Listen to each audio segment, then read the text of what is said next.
Owners of a Wichita food truck are warning others about a potential scam involving a local event.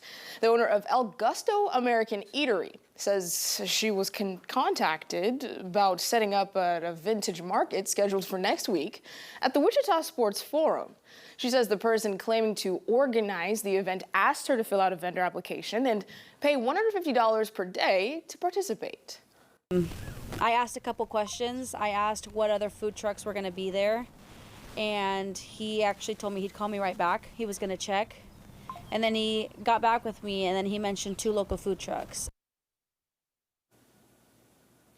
Aguilar posted the phone numbers used in the messages online to warn other vendors and encourages businesses to verify events and payment requests before sending money.